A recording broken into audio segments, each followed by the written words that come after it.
To use the source audio reflex with the Eventide H9, connect the two units with a TRS cable. Use the Reflex's expression output and the H9's expression input. The Reflex can be used with pedals of many expression input types. The H9 uses a TRS cable with passive tip expression, so we set the dip switches accordingly.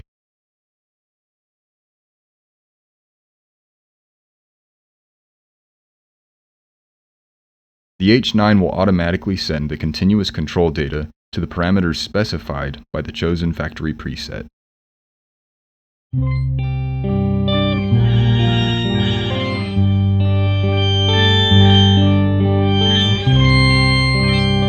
A straight ramp is the most commonly used continuous control message shape, but the Reflex allows you to send data in a variety of shapes and LFOs, including straight, parabolic, sine, saw, triangle, random, and customizable presets.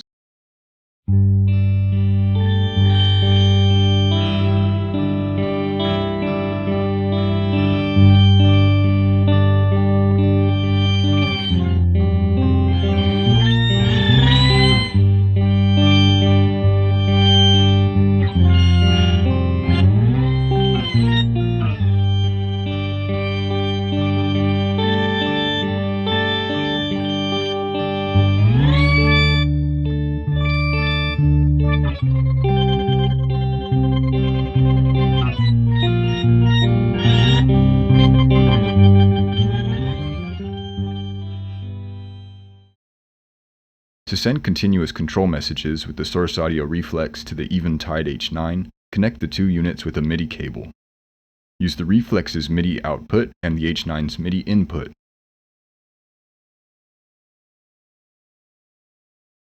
In this example, we'll send a sine wave LFO from the Reflex. Do this by selecting Digital Output 1 and then setting the shape to a sine wave.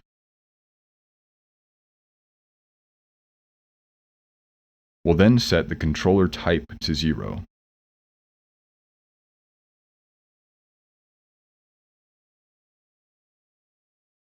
Next, we'll go into System mode on the H9 by holding down the right foot switch and the hot knob button simultaneously. In this menu, we'll select MIDI, then rcv.ctl.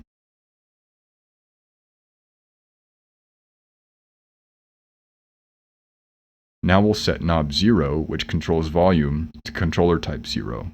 Do this by scrolling to knob 0, pressing the right foot switch, and selecting channel 0. Next, we'll press the right foot switch again, so that the H9 will perform its learn function. This will allow it to receive the sine wave continuous control data properly. We'll now exit system mode on the H9.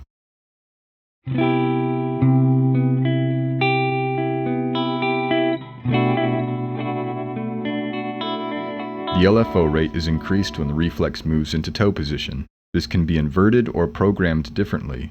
In this case, I'd like the LFO rate to remain constant, so I'll set both the minimum and maximum rate to 80.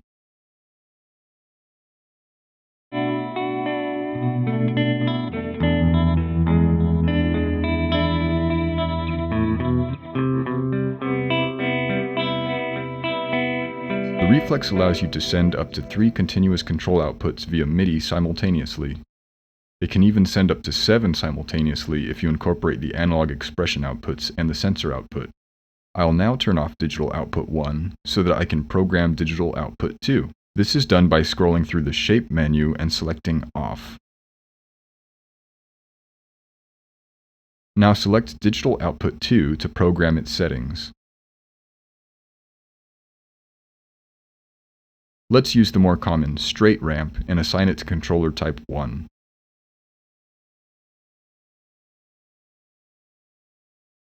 Now we'll enter system mode on the H9 and select rcv.ctl.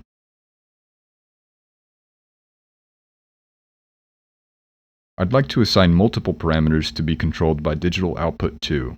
This is done by assigning multiple knobs to the same control type. Let's assign knobs 1 through 4 to controller type 1.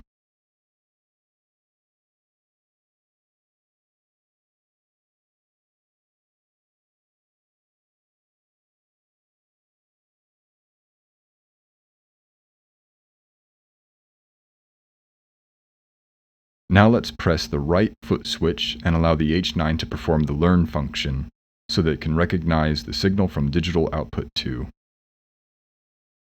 We'll now exit system mode on the H9, with knobs 1 through 4 being controlled by digital output 2.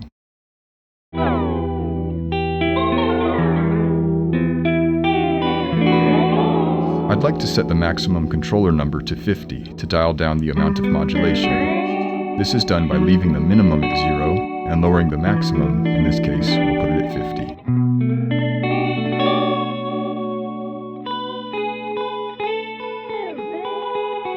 Now we'll turn digital output 1 back on, and the two digital outputs will work together simultaneously to modulate the H9 parameters.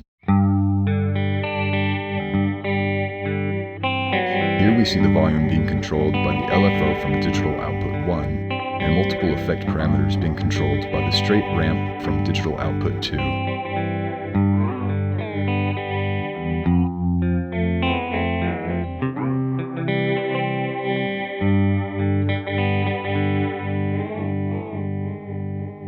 Thank you for watching, and check out more Source Audio products at sourceaudio.net.